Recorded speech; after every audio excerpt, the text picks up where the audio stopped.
Hello and welcome to The Diverse Bookshelf with me, Samia Aziz. On this show, I interview incredible authors doing a deep dive into important themes and issues while talking all things books. On today's show, I'm exploring some big questions about social justice, social mobility, and equality and fairness in the UK.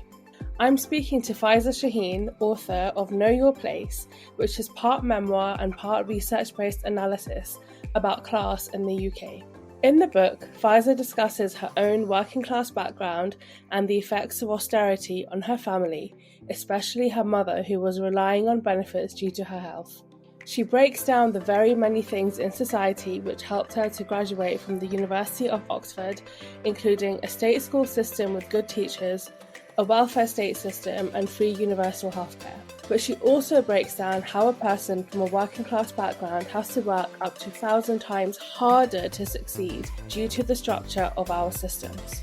I'm so glad she's my guest today. Dr. Faiza Shaheen is an economist, writer and commentator. She's the author of a range of materials and publications covering the most salient social and economic debates of our times, including inequality, austerity, immigration, youth unemployment, and social mobility.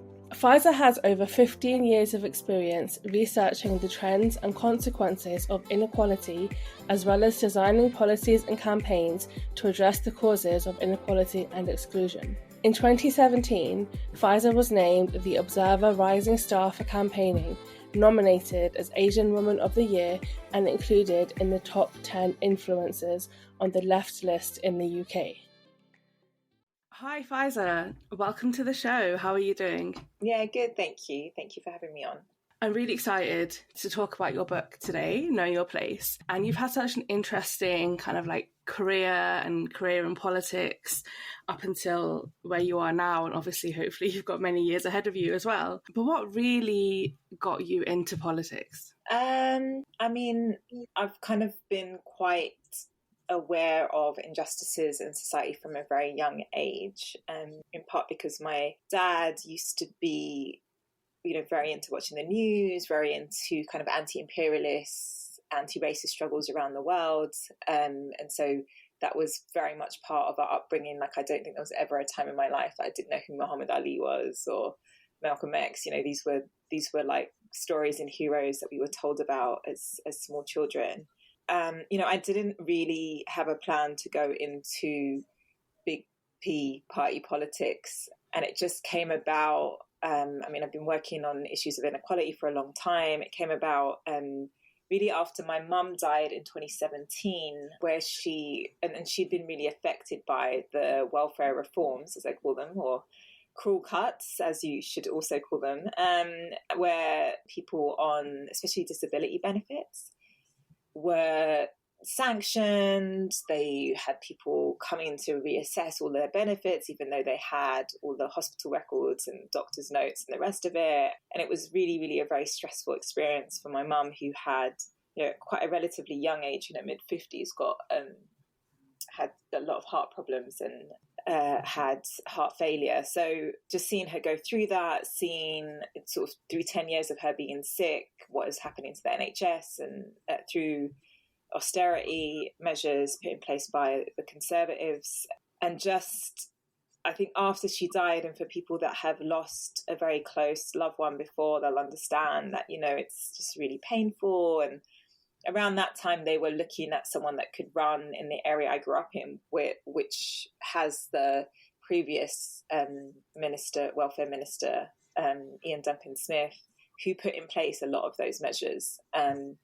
And so it was kind of coming together of like, it's home, it's where I know, it's where I went to the local schools. It's someone who represents a type of policies and approach to society that I very strongly disagree with and have been at the sharp end of. And then, local people wanted me to do it. So it kind of came together that way. But I remember my husband saying to me at the time, we'd been together at that point for 7-8 years. And he was you've never said you wanted to be an MP. So it wasn't really a plan. It just kind of happened, and probably, I felt like it happened for the right reasons. Yeah, definitely. And I think like your voice has been such a needed part of modern day politics and the arena that we're living in at the moment. And what really led you to write this book? Yeah, I've been thinking about this book for a long time, and in some ways been kind of writing notes on it or getting the stories for it for like a very very long time. But the motivation comes in part because I think I'm often used as this case of like, oh, look, you did it, social mobility, you know, daughter of a car mechanic, went to Oxford, got these great jobs. You know, if you can do it, anyone can do it. And this emphasis on me as an individual, when my story is really far from that. My story is about a collective effort. So if you want to see that as success, you know, which I think there's a big question about, if you want to see my journey as success, then you will have to acknowledge the importance of the benefit system, right? You have to acknowledge the importance of community and the people that supported my mum when my dad would leave for periods of time. And you have to understand that the state school system and incredible teachers and pay them well, because they're, you know, if that's what you see as a successful journey, then that is not just me. That is the efforts of community. I used to go to this Asian centre that was set up, I think probably in the late 70s. I used to go to that when I was little, in the late 80s and 90s, and that's how I got to go to museums and stuff. At that time, it wasn't free to go to museums. This again, so there's a state apparatus in the public sector that is part. It's not all down to individual effort. But there was a kind of broader point that I was getting more and more annoyed by this very narrow idea of success, which really, you know, it's a very clever mechanism, because what it does is, you know, it says, okay, these few exceptions that make it from working class backgrounds to Oxford or Cambridge, that's like the pinnacle of, you know, doing well, you know, they can do it, anyone else can do it. The truth is that it's actually quite rare that happens when you look at the statistics, especially when you compare someone that went to, you know, from a privileged background that went to a private school, especially the top private schools. So on the one hand, it's like this very difficult thing to achieve. And then it's also locks out everyone else that has a different journey, that does the most important things in society. You know, like our care workers and all of the people that were still the frontline workers had to go out and work during COVID, the nurses and the doctors, of course, but wider than that, the rubbish collectors and the people in the shops still stacking the shelves and the people still picking the fruit. And, you know, it's a narrow idea of success that puts all these other incredibly important jobs in society, which, you know, jobs like care, for instance, are really low paid, and many workers are on insecure contracts. It puts them as not successful, and it justifies a hierarchy that I think is really at the core of why we have a society that doesn't seem to work well for the majority of us. It's really interesting what you say about the need to understand that if you've quote unquote succeeded, you've only done so as part of a wider structure which has helped you to do so, which is, you know, benefits in schools and teachers and community. And it's the other side of the coin, really, because if we believe that everybody that is succeeding is doing so because of their own merit, well, actually, if we break down why so many white privileged men are at Oxford, it's because of their systems of wealth and power and class that are holding them up. It's not just about individual ability or talent. It's just the other side of the coin, really. And I really like the way that you so clearly describe that. So when we're talking about social mobility, what exactly do you mean? Yeah, so I think the kind of way in which it's popularly thought about is that it's this kind of what they call long range mobility. So basically you're born in a low income background, so say in the bottom 10% of the income spectrum, and you make this journey upwards, you know, so often these images of ladders and stairs, you know, going up to being in the top 10% or the top 20%, you know, you've kind of made this long range leap in one lifetime in your life. And so the generational difference between your parents and yourself is, you know, really quite substantive. I should say, though, you know, this is interesting to me that kind of I'm used as, or people will say, oh, you know, you've done so well. And in some ways it's true, like if I think about what my parents would think about how much I spend on buying coffee, for instance, like it would blow their minds, you know. And but at the same time that I've had that kind of what you would call long range mobility, the house I can afford is the same size as the house that my dad bought as a car mechanic. So, you know, not having the kind of wealth to back you up means that you probably end up in a kind of, because of the way the housing market has worked in that time, you end up in a kind of similar position. So it's kind of, yeah, it's interesting how that has moved on and how it's made it more difficult for people to even do that in any case. But you're right, you know, the book really gets into the fact that it's not about the individual, and it really tries to break down this idea of meritocracy, which, by the way, was a book written as a satire that was meant for a warning that this kind of approach is just not going to work. But it's interesting that it became such a popular, the opposite, it became like what politicians use to say is a good form of society. Yeah. One of the things I'm really interested in speaking to people about generally is this idea that even if we have people of a certain race at the top in politics or CEOs or whatever it may be, it doesn't mean that we have A, real representation, or that B, their experiences actually mirror or represent that of the majority of people who are Black and brown, for example. And I think the biggest example we can give is Rishi Sunak, who is our current Prime Minister.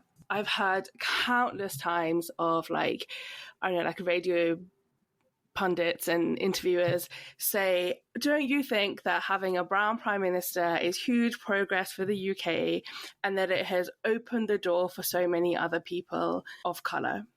And I think it is absolute nonsense. Like, and you break it down in the book as well.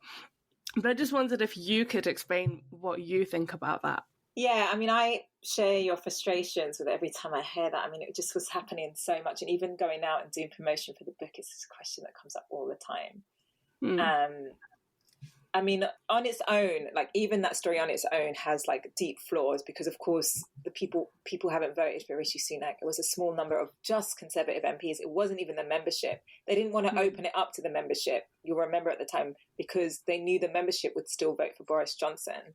So the idea that it proves that like, oh, this country is like anyone can make it and it doesn't matter about race. It hasn't really proved that because actually no one voted for him. Or a very small selection of MPs that were scared of Boris Johnson coming back. And so, it fails on its own terms in any case. But the kind of and then, secondly, he's went to one of the most expensive, prestigious private schools in this country. Several other prime ministers over the history of this country have gone to that school. It's a sign that, going to those kinds of schools, class matters. Right. And then in a way that kind of maybe it has negated his race in some ways in the sense that he's had those huge privileges that has allowed him to kind of escape some issues of racism. I mean, he's so wealthy. I mean, he's the wealthiest MP. I mean, it's like he's ridiculously wealthy. He's got so much money behind him to support him in any political endeavors that he has. Right. So that is secondly, like he's rich. He's super rich and he's come from privilege. And thirdly, the thing that really bothers me is that why should I be so happy about seeing a brown person in Parliament when they are not there in any way representing issues that matter to me?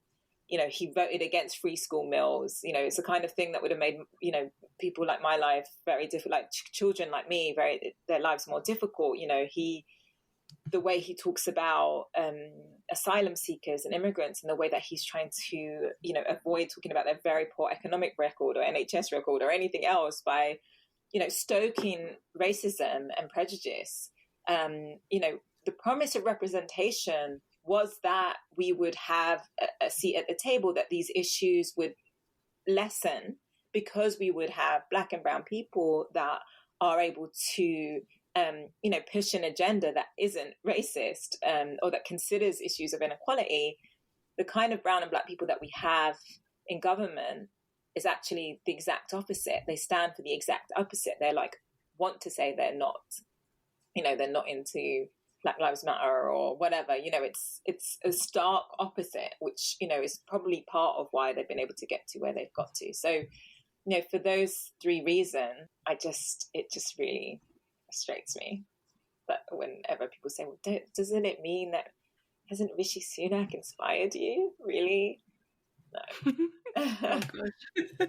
Yeah, and I mean, you're absolutely right. It's about having a seat at the table, and you're not just sat there to look pretty or to make it look diverse. The whole point is that whoever's in Parliament is supposed to represent us and make decisions for the betterment of the population of the UK at the end of the day. And actually the policies that are being passed and the statements that are being made and the stances that are being held are incredibly harmful to a lot of people that are already struggling so much. Yeah, but I would say as well, I do think that it does demonstrate a kind of big problem with representation politics and representation as a way to solve inequality, because it's often representation that is allowed by gatekeepers. It's representation that doesn't challenge the class system, doesn't challenge the economic system, doesn't challenge the way that capitalism is working in this country or in this world, that upholds the status quo.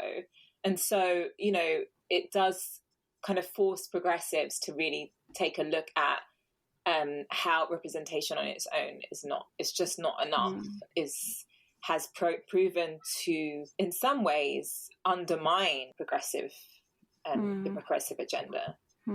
Absolutely. I think that goes across like all kind of systems of power / oppression or policy. Like, for example, in the police, like, does it matter if we have black and brown police officers at the top if the police force is still inherently racist and classist? Does it really matter? It doesn't change it. It doesn't change the system.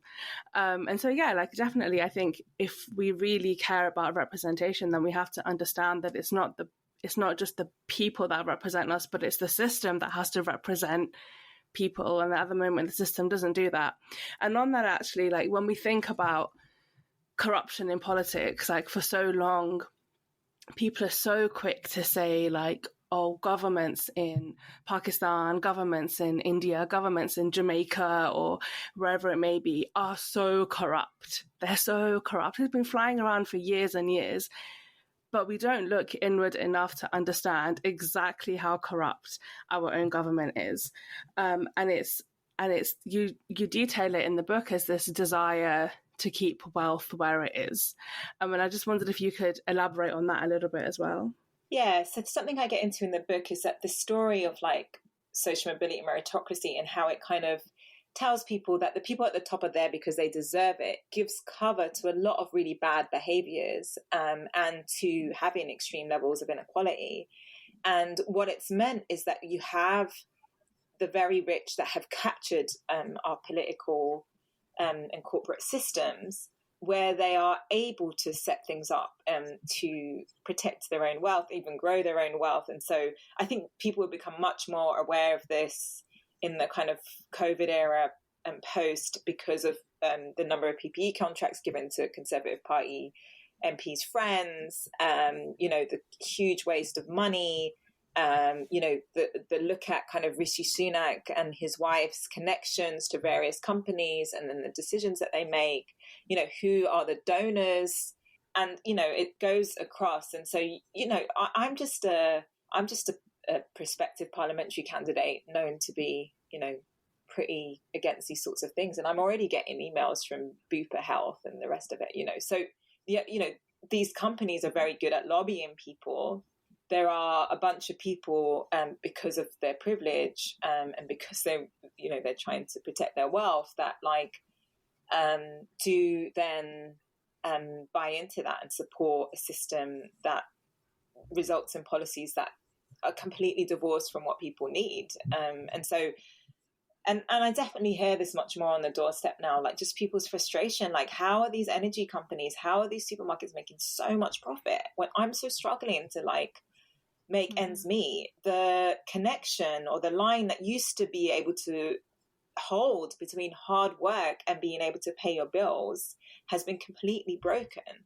And so I'm kind of hoping that people really recognize that hard work, and that's part of the kind of social mobility narrative, right? Oh, you get what you deserve because you work hard. And people are like, I work really hard. I work 2 jobs, or I'm struggling. And, it just helps to kind of reflect what's happening at the top of society, is also helping for people to reflect on kind of their own hardships and how that kind of injustice. But yeah, I mean, I talk a lot about that state capture in the book, and it being one of the most pernicious effects of the levels of inequality that we have.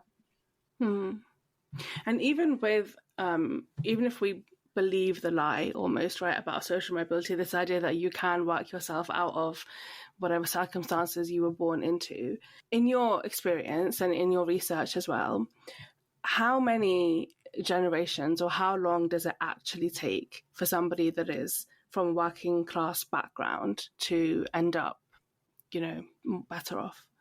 Yeah, I mean, it's a difficult message because I don't want to say that people can't do it. I mean, of course, people can do it, but it's a small number that will do it. And then what about everyone else? Like, what good is it to me that I escape whilst my community is in a really difficult position? Or what, especially I find this a lot from people with regional accents from other parts of the country, and they've left to come to London, but their whole community is, and they feel that sense of kind of guilt or well, I escaped as an individual, but most people don't get to do that.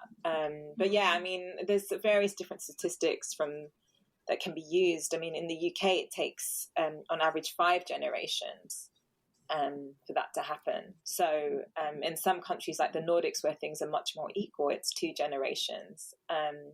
In much more unequal countries like South Africa, it goes, where there's a history of apartheid, it goes into the kind of 9s and 10 generations. And one thing I say is that it's fun, people can do it. It's not impossible per se.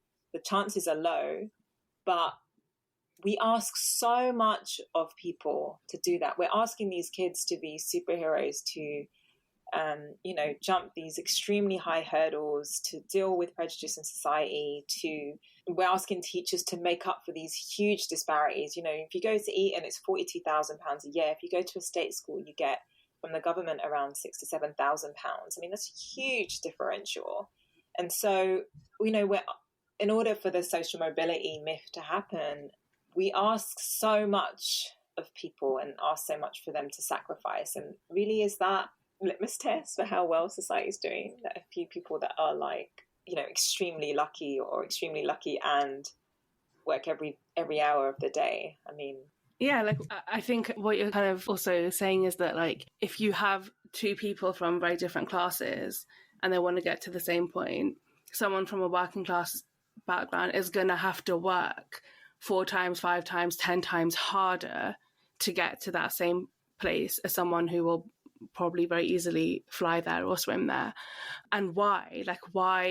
Why should that have to happen? Why should I have to work 10 times harder than a guy at Eton who was born into privilege and just ended up at that school and is now going to, go to Oxford and end up an MP very seamlessly? Whereas if I wanted to do the same thing, I would have to work 10 times harder. And the statistics show that is actually the case. Yeah, so it's 1,000 times harder, right? So This is the thing, this is the stat that I kind of open the book with, that the difference between the journey I've taken, may or may not become an MP, to the chances of David Cameron and Boris Johnson is 1,000 times less likely that I would have, gone to Oxford, done what I've done, and the difference is not, they're on a kind of moving travelator, they don't even have to move, it's kind of just happening. And then the rest of us are asked to climb these impossible mountains. It's not fair. Yeah.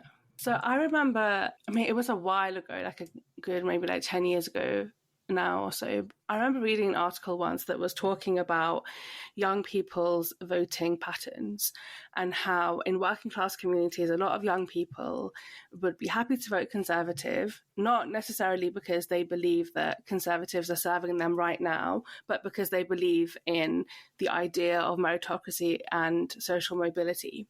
So they believed that in 10 years, 20 years, they would be higher income earners, they would be, top of the food chain or the in professions, and therefore would benefit from Conservative policies. It was a very interesting article, and I think it was based on kind of like some conversations that someone had had with their students, and it was just very interesting. In your experience and in your view, do you think that that is still prevalent, and what do you think about it? It's still prevalent that people feel that way, do you mean? No, I mean, I don't get that sense that people feel that. I mean, I don't get that sense from young people. And of course, being a parliamentary candidate, you know, you knock on lots of doors, you talk to people. I go into local schools that I went to. And, you know, I think there is an awakening that, wait, this is like ridiculous. And in part because of the cost of housing, but also in part because of like university fees, and also because of the environment, because people look ahead and think about the climate crisis, which is, you know, already here. And think that they're not going to have the same experiences as their parents, and they're going to have a much more difficult pathway. And so, yeah, I don't really see that so much. You know, there's still a kind of connection between how parents vote and how kids vote. Like you sometimes see that, like young people say, oh, my parents are conservative, so I've just always thought I would vote conservative, or I vote conservative. You still see that. But I do think that young people are much more wise to the kind of future that's been laid out for them. Interesting. Sounds also a little bit sad. But on that, actually, like, I think political... It's sad, but it's also kind of hopeful, isn't it? Because it kind of like shows that that they're going to fight. Yeah, absolutely. And there is just like huge frustration, and I think one of the concerns about frustration is that it can lead to political apathy. Do you have any kind of like, I don't know, words of wisdom for anyone that's feeling so frustrated that they're losing hope in their ability to vote or their ability to say anything? No, I totally feel that it comes up loads. I'm saying that about like young people are wise to it, but there is a sense of like, again, like big P politics being unhelpful for change. In fact, a block for change. Like there's such little faith, in part because of all the lies in recent years, all the kind of corruption, certainly on the doorstep, you know, and people understand the role of the media, and that we have a media that is particularly biased towards, you know, protecting the rich and establishment views. And so I hear that, and I struggle with similar things, to be honest. I think the problem is that we are, you know, this is also the case 5 years ago, but we're in such a dire state in terms of the things that need to change in order for the next generation to have, you know, a decent life, that if we don't fight, I mean, and you don't have to join a political party, you don't have to do it through big party politics. I mean, that's kind of happened for me in the kind of way that it did. But, you know, join trade unions, you know, the strikes have been incredibly hopeful, and show the power of everyday people coming together and fighting for decent pay and rights, and fighting for our public services. You know, it was really inspiring to go and speak to teachers on picket lines and go to the protests with them. You know, it was really, really, really hopeful. You know, you see with even what's happening with actors and writers in the US, and they're striking. You know, a lot of that is about not necessarily, you see kind of A-list Hollywood stars going and they're getting paid a lot, but they're worried about kind of working class actors, you know, jobbing actors that keep these productions going that they need, who get paid next to nothing and that can't live on that. And so, you know, there are spaces where that sense of community and caring about others and fighting for each other is there. And so, you know, do those things, join protests, join movements. You know, if you really care about the environment, have a look at what you can do there. And, you know, I think it's important to stay active. You know, come in, door knock with me in Chinkford for Green if you believe in my politics. But, you know, I think we shouldn't, on the one hand, you know, of course, if you think about legislation and policy change, it does come from government that writes that. And we need to have good people in Parliament. But also, you know, civil society is so important. And the pressure that they can put on politicians to do the right thing is critical. So, you know, be part of that if you're not comfortable with, you know, big P politics. So, write about it, talk about it. I always say to people, I know they say never talk about politics or religion with family, but please do talk about politics with your family. I'm not saying like go in an aggressive way and have a fight, but like, if you know your parents or grandparents are voting a certain way that's undermining your future, then, have those conversations, talk about why it matters to you. You change one person's mind, that's a lot. Yeah, I mean, I understand that, but on the other hand, we don't have the luxury of giving up. I understand that people are despondent, but yeah, I don't feel like we have the luxury of giving up. Yeah, I agree with you, because if we give up, I guess the results are going to be disastrous. And also that's what they want in a way. They want us to be despondent. They want us to not question and just kind of shout at the TV and not use our vote and not put pressure on them through striking and the rest of them. They want us to give up because that's perfect for them and then they've got an easy ride. So, they kind of grind us down on purpose. But, the only way you can kind of get strength and draw energy is to be in those community spaces and talk to each other. Absolutely. I fully agree with that. I'm interested in knowing how you personally navigate your own privilege. Now, this is something like I've just always been fascinated about and something I come up against a lot myself. So obviously you went to Oxford and that brings with it certain privilege. You mentioned it and everyone's like fawning over you in certain circles.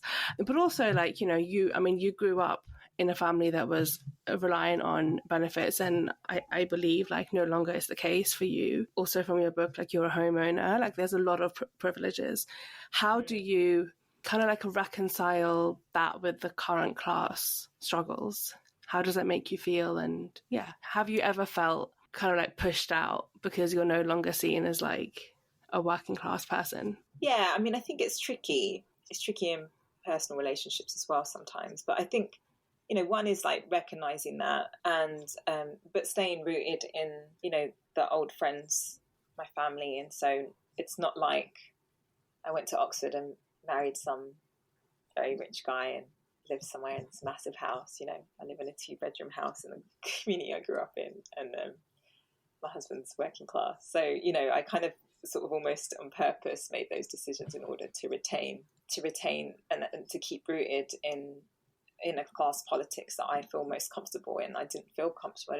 I still don't feel comfortable in like the upper classes and the upper middle classes. And I would say, yeah, you know what? Sometimes my voice it's not, I should shut up because there's people that are living it right now that, we should hear much more from. So, for me to try and create those kind of spaces, for me to get, especially if local working class people or working class young people in general get in touch with me and want to do some work experience or want to come and join the campaign, and trying to kind of, give them those opportunities and support them, like using my privilege to give others privilege, I guess, because, I see that amongst my middle class friends all the time, how much they benefit. And so I'm kind of people's working class connect. And then I think we also have this dynamic of the kind of being in a rich country, quite a lot of responsibility and guilt around my family in Pakistan who have such different realities.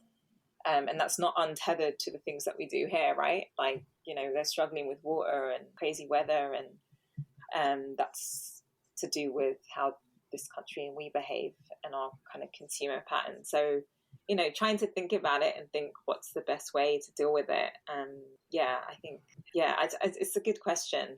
Probably should think about it more. Yeah, I think I feel like I blindsided you with that. It's a heavy question. No, it's a big question because it's something that I battle with a lot myself. Like, I've got a lot of family still in Pakistan. My husband is from Pakistan, so I think like 99% of his family is still there. So our connection to people living in extreme poverty is something that we deal with almost on a daily basis, and it's so confronting. But even if we don't have that, just being in the UK and knowing that, now I feel I don't have to worry about where my meals are coming from.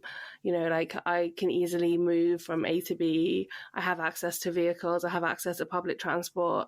I have, you know, so many privileges that so many people in this country don't have. It's a really difficult way to feel and to know what to do about it when you so strongly want to, and when you so strongly believe in supporting that class. And I think what really kind of pushed my question, because I studied at Cambridge, I really felt really excited about getting involved in kind of like left-wing politics at university, but I couldn't. Like, I turned up to a couple of meetings for various things, and I was just so struck by how privileged everybody around the table was, and also how white and how male. And I just couldn't, I just felt like, especially I was like 19 and kind of was at Cambridge, I didn't know anyone else there. Like, it was bizarre, and I just couldn't do it. I didn't feel like it was the space for me. It was a space for you, yeah. I would never have gone to those things at Oxford. Yeah. It was all the terrible people I disliked that wanted to be politicians. Do you know what I mean? Yeah. So, yeah, I think that's what really, because, I mean, there were, I think, some very well-meaning people, but when you'd ask the questions like, oh, where do you live and what do your parents do? And then you're just like, oh, we are not the same. Like, we are not, like, it's just too different. So, yeah, I think my experiences in that regard have made me like really wary about how our privilege can just change how other people view us, and whether or not that's a good or a bad thing. But I guess in your case, and I would say the same for mine, I guess the discomfort we feel is about that, you know, is nothing in comparison to the importance of the work that we're doing. And I think we're still better placed than people that wouldn't. Oh, yeah. No, I mean, there's so many spaces I've been in where I'll like talk about a kind of life experience, or like, you know, just have an electricity meter that at that time used to have to put pounds in, you know, and like people like look shocked, you know, in those kind of policy spaces because they don't expect someone there to have like understood what that meant. But yeah, and I think that's true. I think you know, you can go from being poor to being middle class or what have you, and, you know, forget all of those things and be like, well, I did it, so you can do it too. But, you know, my politics is profoundly shaped by my childhood and those experiences and what my parents went through. And I will never be someone that is anti-benefits, because I haven't forgotten the importance they had for me. And I was one of 3 kids, right? So, you know, it's I think it's really important that even as I'm so privileged that, like I said, like the money I spend on coffee, I just think my mum like spent that much amount of money on like our groceries, to kind of try and keep yourself and your politics and your values rooted in that. Yeah, and in the fight for justice, to remember where you came from, I think is really critical. And that, yeah, sometimes your voice, you know, sometimes it's important to just give other people space. Like I said, I think you need to recognize that sometimes it's not about you, and you need to give up some of your privilege. So yeah, you know, I'm always looking if there's working class people out there listening to this, and, you know, and there's ways that I can support. Just, yeah, get in touch. Yeah, so you've spoken a few times about the fact that, you know, you grew up with your family sort of relying on benefits in many ways, or receiving benefits, and how the austerity movement and the welfare cuts essentially really impacted your family. And you do detail it in the book, but I wondered if you could just tell us a little bit about what exactly happened, because I think there's an understanding that obviously people were impacted by it and still are, but I don't think unless you go through it, you actually understand how day to day your life is massively, massively shaped by that.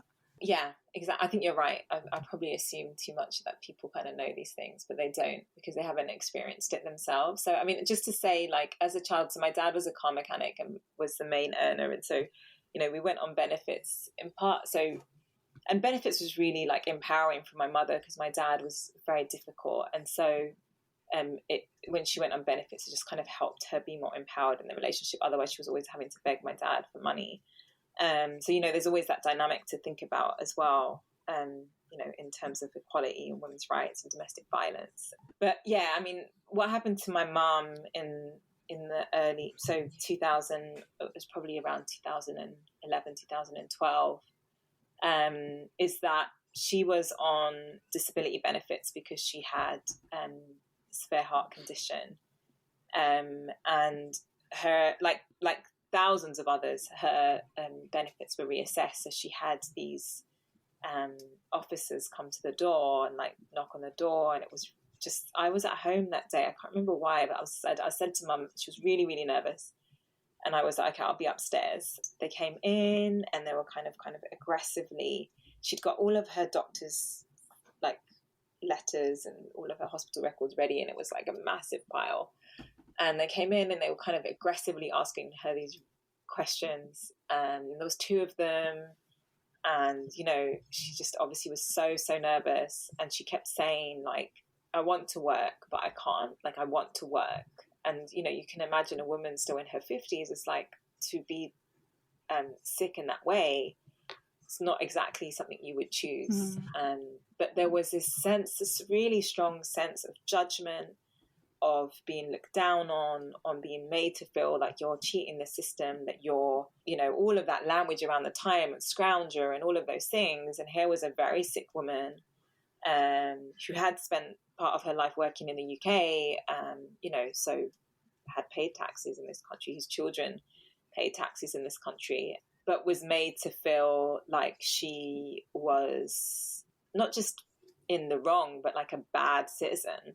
After they left, I mean, they didn't, unlike a lot of people, they didn't take her benefits away. But she then struggled with trying to get support for social care, and, she didn't want to be a burden on us. And we were quite young at the time, in our mid to late 20s. And so she felt like we had other commitments. And so she would try and get support and pay for things, trying to find a way to get more social care so she could have a shower or, and when we were tidying up her house after she died, I just found all these letters, like just so many letters to the council, to the benefits office, like just kind of like begging for support. And they were like, if we give you this, then when you're going to cut your benefits by this much. And, it was just so undignified. It was just so sad that her last few years on this planet were spent having these arguments, made to feel so small.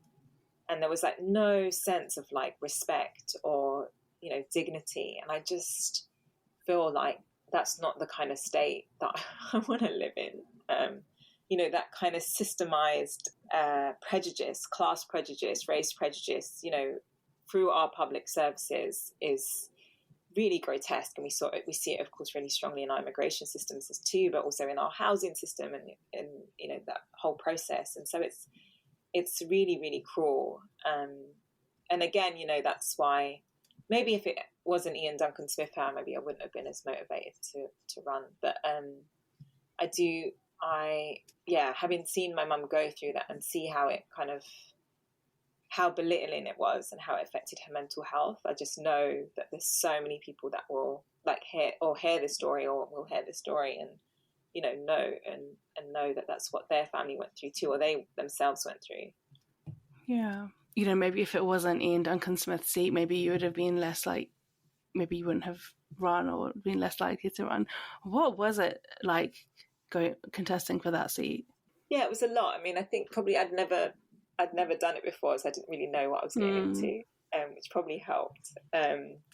He's a Tory grandee, he lives in a mansion, he's, different to me in every sense. So in some ways it was exciting, it's so exciting it's such a privilege to be able to use your voice to fight these people.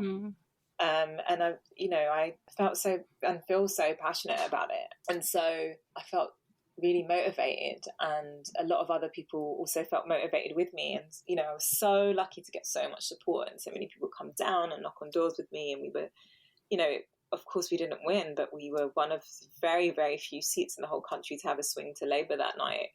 It was even everywhere around me, even like Walthamstow and Leighton, they all had to swing away from Labour. And meanwhile, we had a swing to Labour. So, there was something that in that push that did work. But yeah, I mean, I think they'll try and intimidate you. They try and, make your life difficult, and they're doing that to me again. But you're fighting on the right side. Like, I know that for all my many faults, that I will be a much more positive force in Parliament and for this community than he will. And I genuinely think that's true. I mean, I don't think it's that hard, but I think it's a low bar. But so you can... Yeah, so it is a lot to take on, and you don't, again, like most things, you're just not on your own, and I really need people's support. It's hard being, on the left, having this kind of socialist, democratic socialist kind of bent. It's not easy. Well, yeah, because I guess like the left politically, big P politically, is not actually very left anymore, unfortunately. I guess that's an entirely separate conversation that would require an entirely new podcast episode. But just to end no comment. And just to end with, if you could just tell me, what are your hopes for the future? What do you really hope will come out for you over the next few years, but also more generally for society and for the country? Yeah, I mean, I haven't really thought about my own. So I'm pregnant, so I'm hoping to, that's kind of hopeful, isn't it? I'll have a baby, and hopefully the world will not be on fire. But I, for me, it's really, I spent 18 months in New York, and I came back, and this country is in such a bad way. It's also sometimes when you have a bit of time out and you come back and sign up for all your bills again, and everything's gone up by so much. And I just hope that we can get a different government, that we have an election next year that gives us a Labour government, that we, very quickly start to repair the NHS, repair the sense of dignity in society for everyone, that we make the efforts to fight the kind of what they call the culture wars, or the ways in which, divisive narratives around immigration, around trans rights, around, women and gay rights and all the rest of it, that we can, diminish some of those environmental impacts, that we can, bring people together around a set of values for a better country. And I just want to see some hope restored. I really do. I don't think that just happens through rhetoric. I think you obviously need to see the policy, but obviously after the last 13 years, I think this country needs to feel good about itself again, so we need to move in that direction. Yeah. Otherwise I'm just not sure what the future holds for us if we continue on this path. Absolutely. Well, thank you so much for your time today, Faiza. It's been such a privilege speaking to you. No, it's been great. Thank you. Thank you for your great questions.